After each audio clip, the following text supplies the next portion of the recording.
Hello, in this problem we have a linear function, which is basically just a line, and we have to answer three things. We have to find the slope, the y-intercept, and we have to graph. So step one is to realize that this is really in the form y equals mx plus b. The fact that it's called g of x is not really important. You can just call it y and everything is okay. So now we can use matching here and realize there really is a plus 0 here. It's an invisible 0, right? Because you can add it and nothing changes. So we see that m is equal to -5. So m is equal to -5. And that's going to be our slope. So that is the slope of our linear function of our line. Again, using matching, we see that b is equal to 0. So the y-intercept is b. So the y-intercept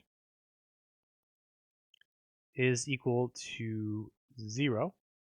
And the important thing here to remember is y is equal to 0 because it's the y-intercept, and that means x must also be 0. So in this case, they're both actually 0. So it's just going to be 0, 0. Sometimes it's not 0, though. Like if it's 2, then you would put a 2 here where the y coordinate goes, etc. Okay, now we're just going to use these two things to do the graph of this line. So here's the y-axis, and here is the x-axis. We'll go ahead and call this x, and call this y. And so we're going to start at the y-intercept, which is at the origin at 0, 0. And then we're going to use the slope. So the slope is equal to -1 over 2.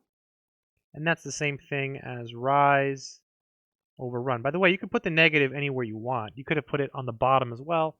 I just typically put it up top since it's simple. So from the y-intercept, so from the origin, we're going to rise -1. That means we'll go down 1. And then we're going to run 2. So we're going to go right 2. And we'll put a dot.